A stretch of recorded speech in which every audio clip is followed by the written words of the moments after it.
I think back in about 2017. At the time, I didn't have maybe all of the information that I have now. Certainly didn't have quite all the pictures that I have now. Nola Ibbotson gave me her mother's scrapbook, and her mother's scrapbook were the pictures from Perry Boyd, who was the man who was most instrumental in all of the ice harvest from 1943 until his death in the mid 50s. So I have, really acquired some wonderful photographs. I have photographs from a number of other people as well, Murray Powell being one of them, and so on. So anyway, that's Clarence Gagnon for people who don't recognize his art. He's my favorite Quebec artist, I think. Very romantic, in that sense. Yeah.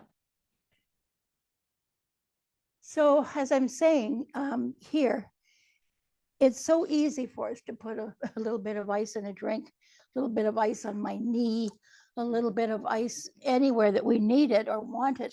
But how on earth did people do it long ago? And that's what I think we should be mulling over in the next few minutes. We've actually been cutting ice for an awfully long time. Who knew that the Chinese in 1000 BC were cutting ice blocks that had formed on the top of cold mountain streams and bringing them down? Even in 500 BC, the Egyptians were setting out, thought this was quite clever, shallow clay pots of water at night. You know that it gets so cold in the desert. At night, evaporation and falling temperatures froze the water. This is a particularly neat little ice house, I think. The Persians in 400 BC stored ice in what were called yakshals. The ice was stored below ground at a depth that matches the height of the yakshal. So in fact, the ice was down in there. You can see little holes all the way up the side for air circulation. And it kept the ice and food nice and cold. For those of you who have always looked down on the Emperor Nero, or who have wondered about Alexander the Great and what he was doing, both of these men really, really liked frozen drinks. I thought it was neat. Frozen milk with honey and fruit. Doesn't that sound like something we would concoct today? I mean, really. The Emperor Nero did not spend all of his time, fiddling while Rome burned. He would actually send his slaves into the mountains to pick up some snow and bring it down to chill his drinks. Now, I couldn't get over this. The Brits who drink warm beer, what is that about? Apparently wanted, on the other hand, to have ice. And so in the 18th century, about 1782 to be exact, they created this pit. And you can see it is completely lined with bricks. Apparently the brickwork in this particular pit was better than the brickwork in all the houses around it. This was uncovered following the Second World War, when the area that this pit is located in had been bombed. They had to do a lot of recovery work and so on, and then rebuild. So they were digging and they came across this egg-shaped pit, which held ice that had been brought in by a man who was particularly known for his ice trade work. Brought in ice from Norway, if you can imagine it. It was a 2,000-kilometer round trip from Norway to the Regent Canal, where he actually brought the ice up to this pit. Apparently there are several of these, maybe not quite as dramatic, but almost in London. And there are many, many smaller ones all over England, ice pits at the homes of, the well-to-do and the very well-to-do and so on. But this one was found in 2018. What a find. Can you imagine? It looked like that. It's in perfect shape. It's an interesting thing. The marvel of technology that seems to me to be, with all that beautiful brickwork. However, it worked just like a well. They brought the ice up in a pail. So you lower the pail down. Some poor guy was down in the ice pit, hacking away at the ice and filling the pail, and up it would go. 300 tons worth to the top. So that's how it worked. By the mid 1800s, there were various forms of refrigerated boxcars. This one from 1870 is actually an American one. It's not a CN one, but it has ice tanks at the end, lots of carcasses hanging, and then barrels of other kinds of goods. I wanted to show you that even in Muskoka, the ice harvest had been going on for a very long time. So if we're talking 1000 BC at one end of this thing, we're looking at 1883, the ice harvest in Rosso, looking pretty much like an ice harvest anywhere. And then there it is being stored in, I think, a building that would be suitable for maybe 1 or 2 homes at the very most. You wouldn't probably get much more work out of that than that. Of course, everybody hated the railroad for 100 different reasons. So they, of course, were constantly complaining. The lumbermen were complaining all the time that there weren't enough train cars, there weren't enough trains, not enough engines, not enough lumber being picked up and transported around. The farmers and the grain dealers were complaining about the same stuff, but the ice trains went straight through, much to their chagrin. So they really were trying to gang up and say, listen, this has got to stop because trains are having to pull over while the ice trains go through, and our lumber and our grain are sitting there waiting. Some radical measure must remedy this evil.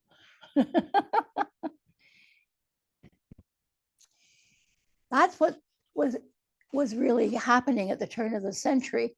That's what the ice was for in the home. 2 different kinds, 2 different models of ice chests, or refrigerators, as we might now call them. The one on the left was the deluxe model. It was called the Puritan for the very reason that it was white inside, either white enamel or painted white. And so, of course, that would seem to be so much healthier. On the left, you've got the economy version, which was just your basic metal inside. We'll call it steel for want of a better name. And then I just threw in a couple of pictures of ice tongs. I have a couple of them. I have one hanging in my kitchen that is the normal standard size, like the one in the bottom, which would be used in a household.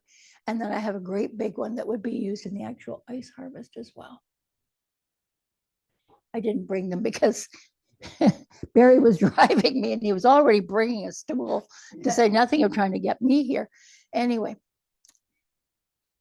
so how was all of this ice harvesting accomplished? Well, it was accomplished with a great deal of work and a lot of people, and at one time, a lot of horses.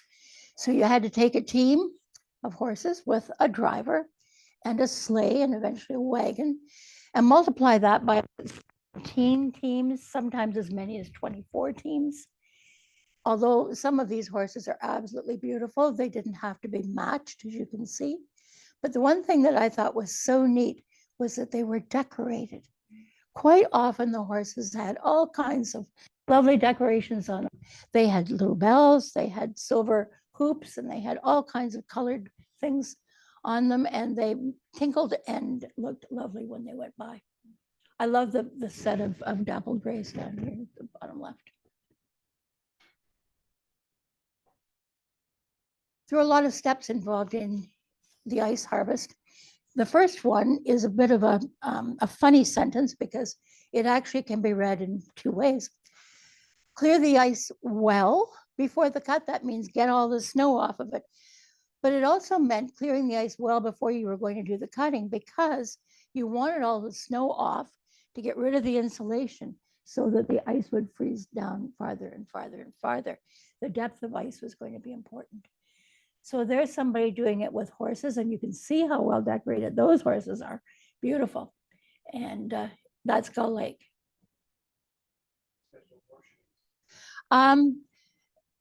Not necessarily. I've read different kinds of things about what the horses had on their tootsies. I think that, you know, they would have obviously had winter shoes, but I think maybe not a lot more than that. I've said assemble your tools, which ought to have been an obvious thing, but I thought I'd show you what the tools were. If you remember my talks on logging in the past, you'll remember pike poles, which are on the top left. Those pikes were the things that allowed you to move logs around in the woods when you were logging. They also allowed you to move ice blocks around in the channel in the water. The saws that you can see right beside the man down here in the bottom right, sort of jammed into the ice, those saws were amazing. They had that nice little curve in the handle that would allow you to get right down in and through. And I threw a pair of tongs in up there, a different pair. And I thought the lunchbox was really important in the foreground. I mean, I don't know about you, but these blocks weighed upwards of 400 pounds each, and not for the faint of heart. And certainly, again, that's Gull Lake. And then begin the cut. And there's how the ice saws worked in the early days. That's what you used, were saws to cut it. You can see how straight that line is. They would mark out the lines quite often in a sort of a like diagram of how and where the ice would be cut. And then they would go to it with those saws. This is just two men cutting. If you were talking about a contract to cut later on, you would have quite a few men with saws out there cutting. The pike poles would be used then to cut or to move, guide the blocks into that channel where they'd been cut. So you were moving them towards a particular point. You can see the old water tower in the background. I'm wondering, do you think that's rubber set on the right up there? I think it is. Yeah, yeah. So, and the station. So in actual fact, I mean, they're moving these ice blocks into the channel. You're probably wondering what the date would be of these. A lot of these photographs come from the 1940s. There are a few from the 1930s, but a lot of these are the 1940s. Perry Boyd took over or created the Perry Boyd Ice Company in about 1943, although he had been cutting in Morrison Township long before that. Oh, and I wanted to say, don't be fooled. You know the old idea of the iceberg and the tip of the iceberg and what's below the ice. Well, that's what's true here too. Those blocks that look to be, thin little blocks of ice floating on the top of the water. No. That ice goes way down below that. So ice blocks really were never cut unless they were at least 14 inches thick. And they could be as much as 28 inches thick. So what you see is not what you get in this photograph. Since I've left, we'll show you in a second. Stay tuned. I always do this. I do it without my notes. And then I get so far behind in my notes, I have no idea where I am. But here we are, I think, roughly. Load the sleigh by hand. Now you wonder how we're getting them up there.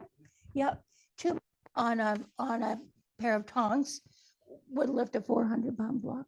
Yeah. Now they're sliding it really.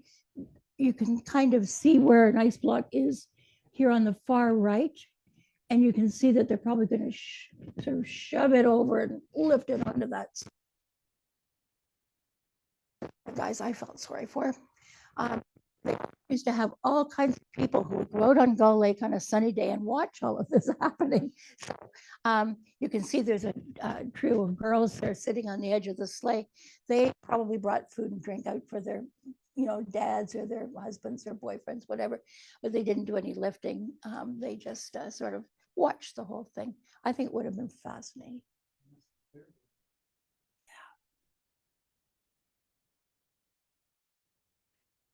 Sliding those blocks along that channel that you've created by cutting allows you to get them to a conveyor, which will also allow you to get them up onto a wagon or a sled, and then begin to move them to wherever you need to take them.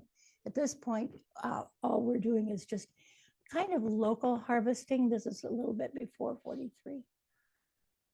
That's my favorite picture of the whole ice harvest. I don't think there's a better view of ice blocks than those. And I love the man standing at the top who's obviously smoking a pipe and just sort of relaxed about the whole thing. He's watching those 400-pound ice blocks coming up that conveyor and going off the end.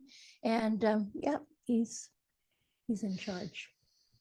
Don't think that's Perry Boyd. He looks to be too old for him. Perry Boyd was 6'1", and he wouldn't have looked that elderly then. One of the things that was really important to do as you were cutting ice is to put all kinds of very noticeable branches around on the ice surface to mark the area that's been cut, because you know how much kiddies love to play out on ice, and people like to go skating and shovel off a spot to skate. And of course, this area would be shoveled off and would look as though it was nice and smooth to skate on. In actual fact, there might be 2 inches of ice. Might not be just the best idea. So Perry Boyd was in charge of all of this. I'm sure everyone was, wherever they were doing it, to mark the ice.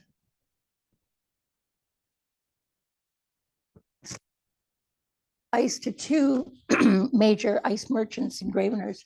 One of them was Scott's. Scott's was located on David Street at what called Highway 11, which is basically Bethune Drive, more or less. And so Perry Boyd was cutting for Scott, and he was also cutting for Hasselstrom, which was on 4th Street. Down from where I live, a block down from where I live, you'll notice extremely high prices of ice. 25 cents for 25 pounds, 35 cents, 50 pounds, and so on. So not a lot of money being made, but then the salaries were not huge at the time. Hasselstrom actually had a sort of a barn up beside his house, and that's where he kept the ice.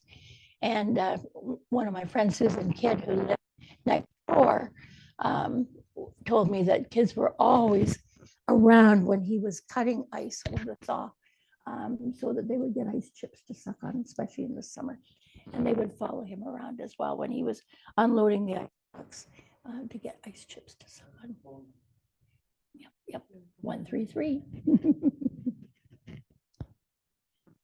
By 1943, when Perry Boyd was starting to cut big contracts for CN, mechanization was really changing the way the ice harvest went. So on the one hand, on the left, you've got 2 men just that they've created of wood to clear the ice using horses. And on the other side, of course, we have the whole new bulldozer type approach to clearing the ice. You've got the saw, the ice cutting saw on the one side, and then 2 men using that great big circular power saw to cut through the ice over there. Now think about the difference in the workforce that we're talking about. 1 man per hand saw cutting, taking a while to cut a block, which had to be perfectly cut, roughly 18 by 36 by whatever the thickness was. And then doing it with that thing where he could just go straight down a line to the end of wherever they were cutting. And they would have marked it all out so that they would know where they were going.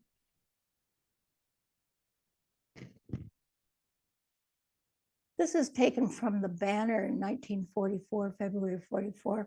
Perry Boyd, by the way, had his name spelled differently in whatever news clipping you see. 1 minute he's Perry with an E-R-R-Y. The next minute he's Perry, P-E-R-R-I-E. In fact, he was baptized, he was at birth given the name P-E-R-R-I-E.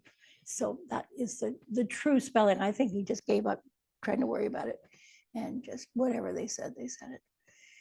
At this point, we didn't have an ice house in Gravenhurst, so it was cut for CN, loaded into boxcars, and then taken to ice houses across Ontario. So you can see there, that's just a small representative group of some of the many depots in the province where ice was stored to be used. In this case, they were going to cut 600 boxcar loads of ice from Gull Lake, 7 a day. And so, a relatively decent contract to start with. And there they are loading ice from the sleigh, you can see the horses ahead there. And you can see that there are boxcars all along. They're putting ice blocks into those boxcars. Not easy. On the lake? That's not on the, I don't think that's on the lake. It looks like it is because of the rock in behind, but I think it's on the side of Gull Lake. Oh, yeah, well, I don't think it's, I'm not sure that this one's in the pit because this one, I don't think we've got the pit yet, according to the date that I have for it. Yeah. There's a siding though that went for the railroad. And this probably just on the siding as it was new. There's where they are really is there. So, well, but not the pit with the structure. Right? Yeah, the structure hadn't been built yet. Yeah, exactly. And the pit actually belonged to CN where they built that big ice storage building. So yeah, pit, the rail cars, as you can see, are kind of going off into the distance there. Lucky for the horses that the sleigh is empty coming up the hill. And then in November, announced that CNR was going to erect a huge ice house in Gravenhurst. Not like the ones that were in those other communities, which were smaller. This was going to be, and it was going to be 100 feet long, 80 feet wide, 25 feet high, and it was going to be in the pit. The ice is required throughout the year. So in other words, it would be stored in that ice pit or in that ice building. I'm going to show you a picture of it in a second. And it would be there to be loaded all through the year. So there are actually a couple of men who were employed to be in that pit and load whenever the rail cars were needing ice. Could be in the summertime, could be in the fall before the next harvest. Think about where the Centennial Center is, and then come to the south of it and across there. That's my sort of, yep, that parking lot. Yeah. And kind of right over towards the senior center and the kindergarten place there. That's there. There's what the ice house looked like before it got loaded. So that's just upon completion. It's waiting for its first blocks of ice, 100 feet long. Doesn't look like 80 by comparison with 100, but I guess it's perspective that's doing that. But 80 feet wide and then 25 feet high.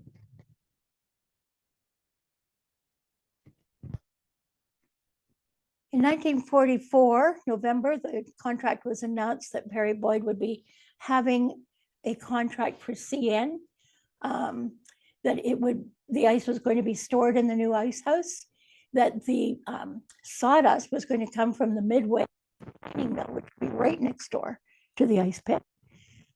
That's where it was located. So the sawdust was going to be handy. The pit was going to be there. There'd be a siding right down to it for the rail cars, and 15,000 tons of ice were going to be cut. And Perry Boyd, being a careful contractor, was going to be telling everybody in the paper with regular notices, don't let your kids play on the ice. Don't let all those nitwit young men who want to sort of do feats ice, leaping over, as they do now with snow machines, leaping over open water or whatever, keep off the ice until it's frozen again. So the contract was always announced in November, and then usually January, February, into March sometimes, the actual contract was filled. The ice at this point, 1945, was 22 inches thick, as you can see in that story. There's what it looked like when they started putting the ice into that big storage ice house. You can see that there are things that look a little like sleighs there, and they are a lot like sleighs. They would slide on the ice and help them move the ice around so that they could get a nice even layer situated in there. And then that opening at the end, that's where they brought it in. I like the car that's up in the top right there. There's sort of what looks to be like a tool motor behind the wall there, which we'll get a better look at in a minute, or a different look at. There it is there. And they're starting to fill it in, and they're going right up to the 25-foot level, as you can see. And they're filling it in there. Now they're starting to fill it on the side, but they will all the way back to the south end. No roof, no roof. Just sawdust in between the layers. So if this compound is with the railway, size wasn't consumed, it was just used for cooling. Wrong. You were hoping that it wasn't consumed, weren't you? In actual fact, CN wanted ice for all kinds of things. They wanted it for cooling their cars, air conditioning, eventually their passenger cars, but they also wanted it for the bar and for the restaurant on the train cars. So we hope that they really, really cleaned that ice off before it got into a drink. Because as you can see, the horses are in there, and I don't know what, whether they were told they had to use the bathroom before they went in, or how that all worked. But I'm assuming that there might have been some issues, and I think somebody didn't get the message on the left-hand third side there. Looks to me like somebody, what do we used to call them? Ice buns, horse buns. I grew up in a village where there were a lot of horses still in use. Gosh, that makes me feel very old to say that. Oof. And that's all the bulwark of filling it up. Again, they've got a bit of a conveyor going there, sending it up. So they've got sort of toll motors, conveyors. And there they are walking on the ice, again, walking on the ice that will be in your drinking. No, we have to just think that they cleaned it off pretty well, Notice all of the various types of tongs that are there, most of them the same size. You will see from time to time in the pictures, some that are quite large. There were a lot of, well, I'm calling them vagaries for want of a better word, in the ice business, and it was not for the faint of heart. One minute you would think you had a contract for 15,000 tons of ice, and the next thing you would discover is a seam which didn't properly freeze. And as a result, when you took a block out, it would simply break off at the seam. And the ice was contracted for those blocks to be like this, like that, and not like this and like that. So you had to have, pretty consistent sizes of ice blocks. And as a result, they ended up getting those ice blocks from Sudbury that they had to fill up that contract with. That's Hasselstrom actually lost his thumb right up at his shed right beside his house while he was cutting large blocks of ice into small blocks of ice for delivery to homes. And if you thought, well, why didn't they just go down to Muskoka Bay and grab a few ice blocks off there? No. So if you were worried about the horse buns in the other site, this ice was not even helpful to start with. So that's what it looked like as it really got going up and up and up and up. I think it's quite beautiful to look at. I mean, they're so clear, and then you can see seams in there, different weather bands going through. So you've got, some freezing at different temperatures and so on. Did they have ice grabbers on their shoes? Well, you always kind of wonder whether they did or not. Some did, but you look at some of them and they look like they're in rubber boots. And you think, I don't know what you've got on the bottom of, because I doubt that the little cleats that we've got nowadays were even invented then. So I really don't know what they had. I'd love somebody to have put his foot in the air so we could have, the same with the horse, see what he had on his feet as well. The toll motor there looks a lot more like a toll motor than the one we saw earlier. I love this little story. Gravenhurst always in the eye of the public in Ontario. This is the Globe and Mails that went across Canada. And she's, of course, in the ice pit, and you're in the ice house, and she's from Scotland, and she's shocked because if they get 2 inches, they're absolutely, ecstatic. And instead we've got, ice that's 2 feet thick, and we don't get it anymore, do we? I mean, this would not be happening now. But there, in this particular year, he was able to employ 100 men 24 teams of horses and had a harvest of 35,000 tons.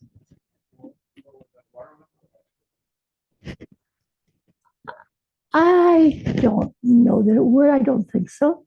No, I think water just comes in and fills up as it does, you know. It usually has its own depth seeking. In 1950, so that was 49, 1950, we suddenly have ice that's so thin that can't even be cut in January. And then by February, it's gotten to 14 inches thick, and they decide to go for it. But only 40 men are going to be employed. And yeah, it's not a good year, obviously, for the ice harvest. Perry Boyd was a man who I think was an astute businessman. He built a bunkhouse for as many of the men who wanted to stay in it. I think it accommodated 16, 18 men, and the men could stay in it. He built a barn for the horses as well. I don't know who burned down this or how it burned down. You can imagine there'd be 100 ways for it to do that.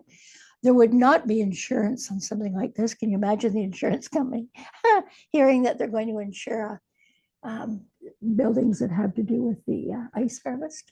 They would be just going, what are you talking about? Anyway, he lost a lot of stuff here.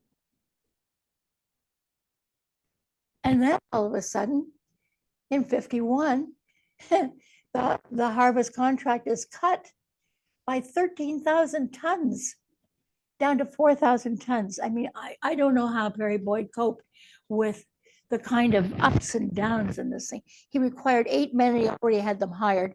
So all the men, you know, were just flocking there to see if there'd be jobs.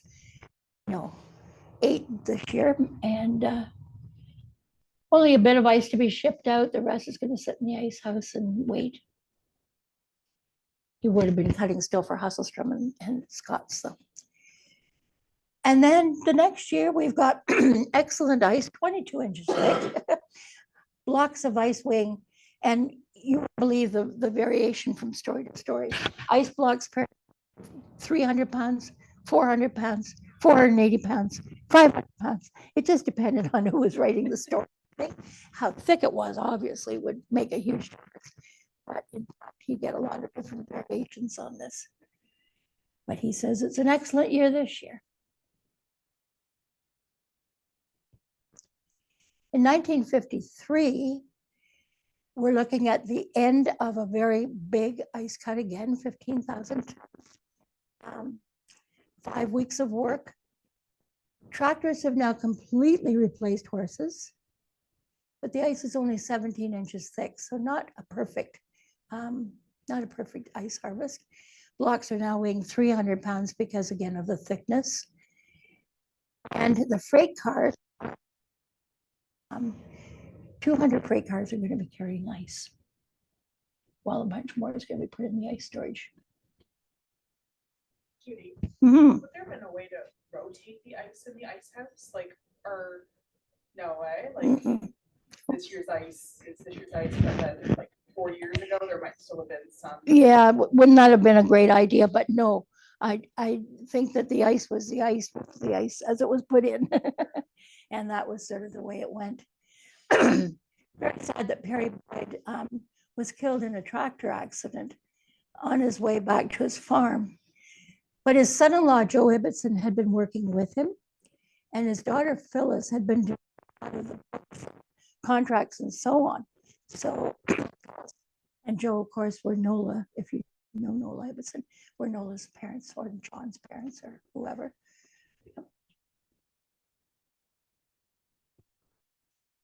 This is a very messy little clipping, but it's the only one I got my paws on. This is a very small cut, 11,000 tons of ice, but I thought the picture was interesting because the blocks of ice are all sitting on well, whatever they're sitting on there, basically wagons, I guess, and they're going to be loaded onto those train cars, but it doesn't look like they're going to be loaded anytime soon. Anyway, 14-inch thick ice, so that would be the absolute minimum that they would cut.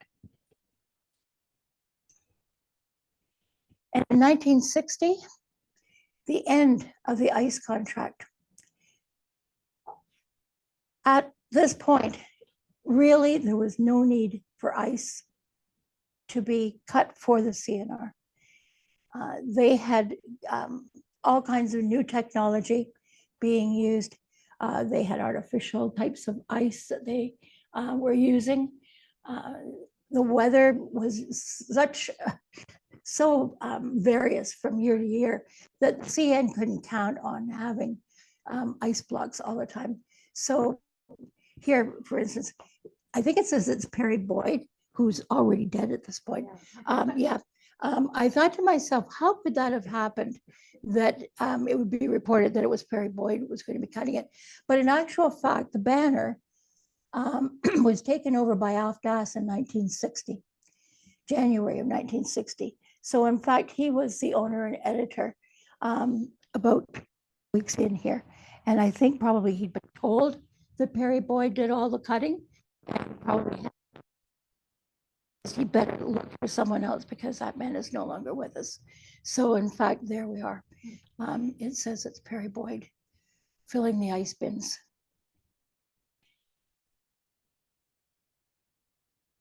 That, ladies and gentlemen, is about the end of my talk. I could have put a lot more together, I guess, but in fact, that's really what you're looking at is that compilation. It was over. It was done. Mhm. Ice was sitting there in storage for so long. Mhm. Did it ever happen that the ice blocks of fall might melt or kind of weld themselves in pieces? I think that they did to some degree, but remember, there's a fair layer of sawdust in between them. Yeah, between them. Yeah, I didn't put in a photograph of the sawdust in between because I have one. But when you look at it, all you can see is basically lines that look like dirt, and then lines that look quite a bit like ice, and then dirt, and then ice, and it doesn't make a great photograph. You can hardly make out what it is that you're looking at there. Is that the Knox Presbyterian Church? This is Quebec.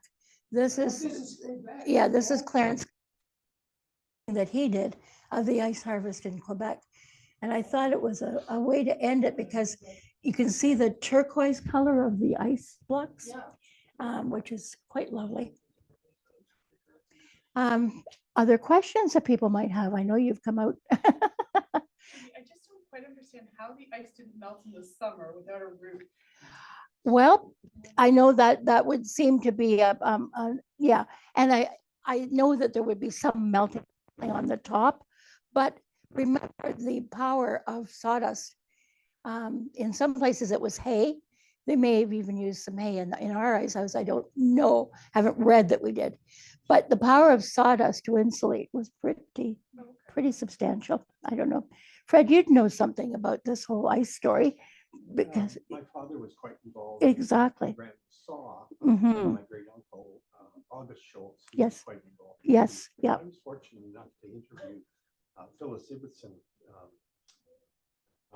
a number of years ago. Mhm. And I have it on tape, of course, and she Lovely. talked about the importance, the economic importance Oh, yeah. of, for farmers that needed work through the winter. Exactly. And of course, they were paid for their teams of horses too. So That's right.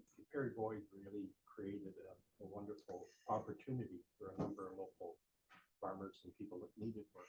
And quite often it really was farmers. It wasn't just sort of a casual labor situation because most of the farmers who were going to be hired would be expected to bring their team and a sleigh or a wagon, whatever it was going to be. And so as Fred says, they were paid for, the horses paid for the sleigh, paid for their labor. If you got 6 weeks to do the contract, that's a lot of extra money in the pocket for farmers. Now, I think some of the farmers would have been from Morrison, which is where Perry Boyd was from. He was from Kilworthy. But in fact, if you were a farmer in Ryde and were trying to get involved in some of this, you know that the harvest of anything else was going to be minimal. There just wasn't good farming to be had in too many places in Ryde. Morrison had the better farms, generally speaking. Perry Boyd had been involved in cutting ice actually on the lakes in Morrison Township too. So before he ever started cutting in Gravenhurst for CN, he was cutting down in Sparrow Lake and so on. So, you know, he was an expert at it and certainly knew what he was doing. No question about it. And how he managed to estimate so clearly what he would need manpower wise, I think was a real skill because you know you'd have to you couldn't hire until just about right at the moment, and yet you had to sort of put team paper. So you know that balancing act between too many men and not enough men, too many teams and not enough teams would be quite a little balancing act. I can tell you that the ice was under at least 2 feet of solid. Yeah. Play over there, have to dig down that part of it, some sample of ice. Yep, yep. To eat, of course. And it So- tastes like solid. Well, that's so strange. Why would that be? Yeah, I've heard so many people tell me that they played in that pit, you know, especially in parts of it that were just filled with sawdust and didn't have any. I, We'll have a huge pile of solid. Yeah. yeah, right beside it. Yeah. Never found them, eh?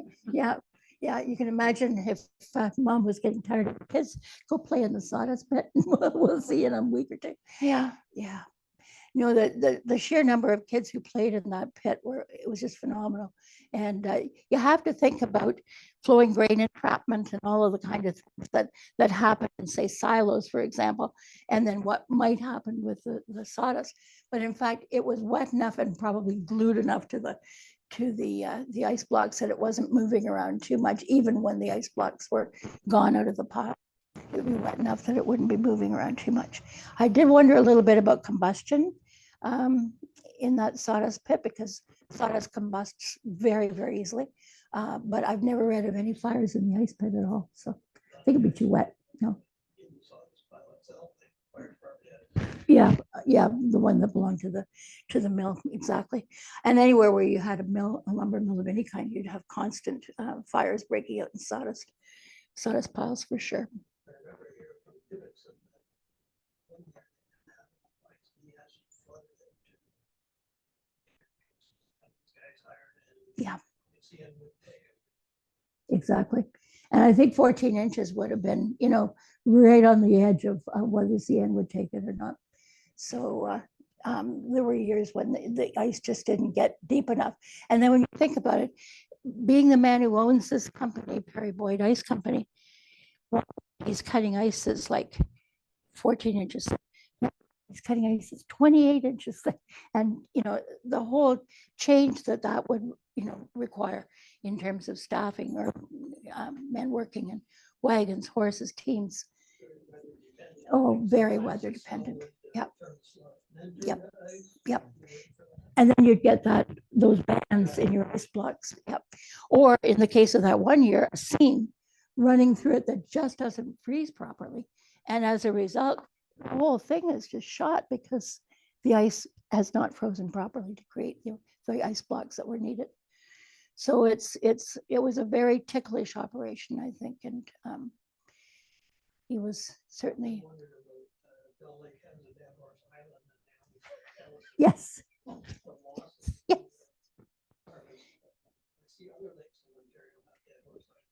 But of course, they were harvesting ice all over Ontario. So maybe every lake probably lost at least a horse, if not a team. Yep.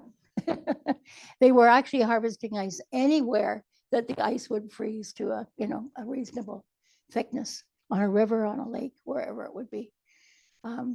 It's just that in Gravenhurst had two qualities that CN supposedly really was looking for. One of them was it was quite pure. They tested the water. CN used to get its Simcoe, Lake Simcoe. And then when they tested the water in Lake Simcoe one year, just prior to, sort of the freeze up, it didn't test very well. Apparently the water in Lake Simcoe was no longer what it had been. And so then they started to really scout around looking for a lake that would provide it.